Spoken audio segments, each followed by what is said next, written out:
Good evening again to all who are joining me in this reading, in this journey to complete A Course in Miracles, the text portion of it. Because again, I said in the previous video that this is a 4-part book. There is the text, there is the workbook for students, there is the manual for teachers, and then a clarification of all the terms in the supplemental readings too. All right? Yes. All right. Tonight, I continue with Chapter 2, Section 7, Cause and Effect. Yesterday's section was quite long, and I don't mind that at all because, again, I love this text. It'll be in the description and also a link provided at the end of this video in case you missed that one. So, again, I said yesterday's was fear and conflict. Tonight is cause and effect. And if you have a copy of this, the combined volume, this is page 31. And I hope you're reading with me or just following along. At the end of this, I always leave my takeaway, what I got out of this, because I don't typically read it ahead of time. I turn the camera on, sit down with the book and read it to you and read it with you at the same time. So if you have a takeaway, what you got out of this, please leave that down in the comments. Let me know what your thoughts are about the reading, about the text, about the thoughts of these interesting and profound truths and words. And I would love to hear your side of it, your perspective. I welcome them all. Without further ado, I'll continue on. Let's go. Cause and effect. You may still complain about fear, but you nevertheless persist in making yourself fearful. I have already indicated that you cannot ask me to release you from fear.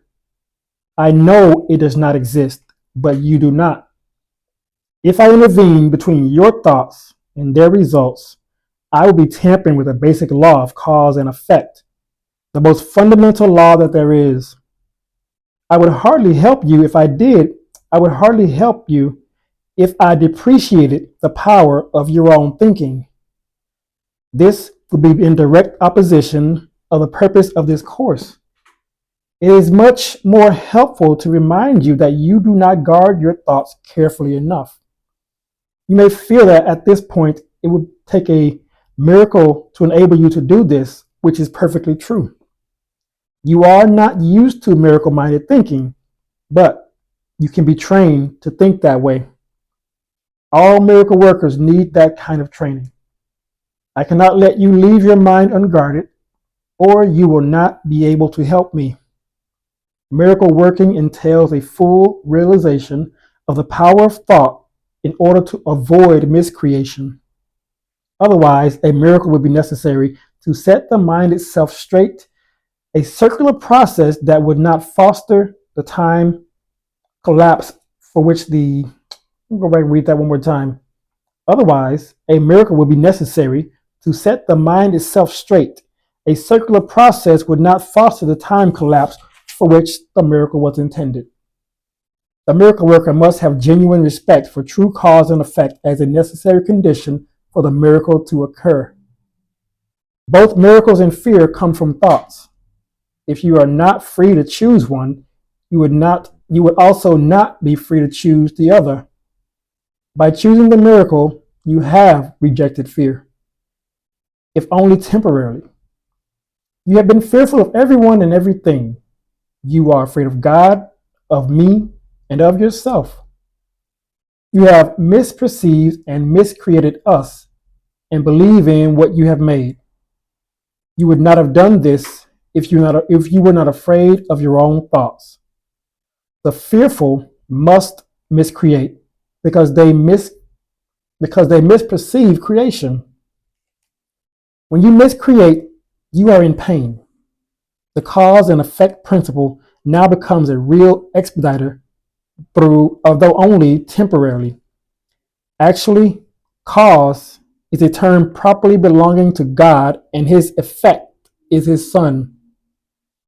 This entails a set of cause and effect relationships totally different from those you introduce into miscreation. The fundamental conflict in this world, then, is between creation and miscreation. All fear is implicit in the second, and all love in the first. The conflict is therefore one between love and fear. It has already been said that you believe you cannot control fear because you yourself made it, and your belief in it seems to render it out of your control. Yet any attempt to resolve the error through attempting the mastery of fear is useless. In fact, it asserts the power of fear by the very assumption that it need be mastered. The true resolution rests entirely on mastery through love. In the interim, however, the sense of conflict is inevitable since you have placed yourself in a position where you believe in the power of what does not exist. Nothing and everything cannot coexist. To believe in one is to deny the other. Fear is really nothing and love is everything. Whenever light enters darkness, the darkness is abolished. What you believe is true for you. In this sense, the separation has occurred, and to deny it is merely to use denial inappropriately. However, to concentrate on error is only a further error. The initial corrective procedure is to recognize temporarily that there is a problem, but only as an indication that immediate correction is needed. This establishes a state of mind in which the atonement can be accepted without delay. It should be emphasized, however, that ultimately no compromise is possible between everything and nothing.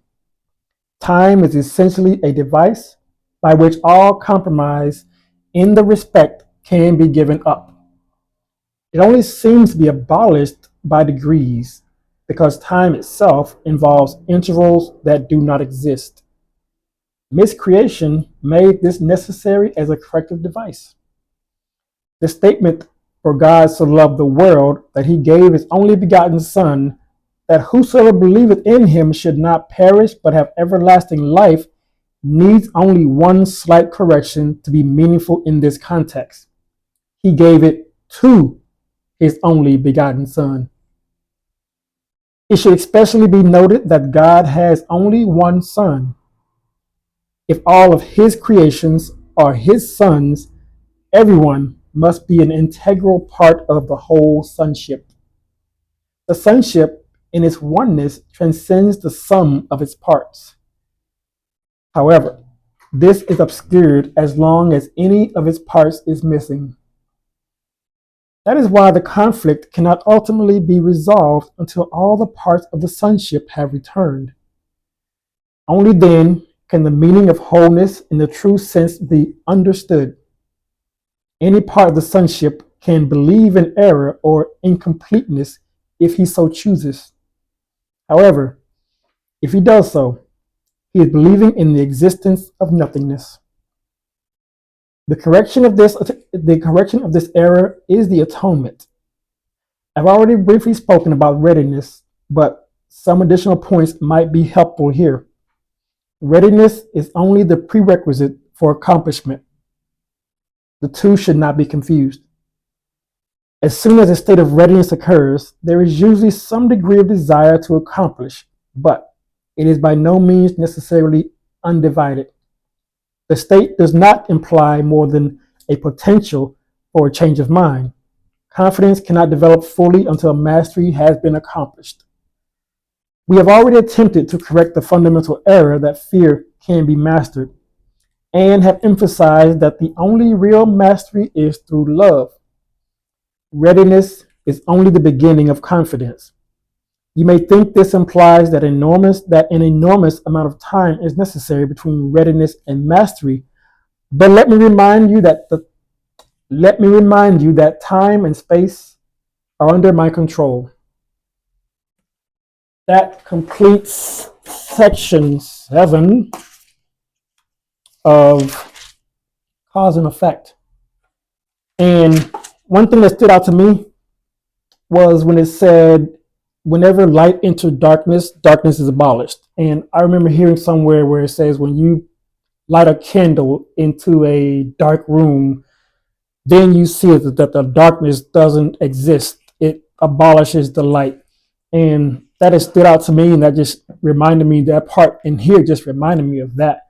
Whenever you shine a light on darkness, it shows that the darkness does not exist. It abolishes it, it erases it, it makes it go away.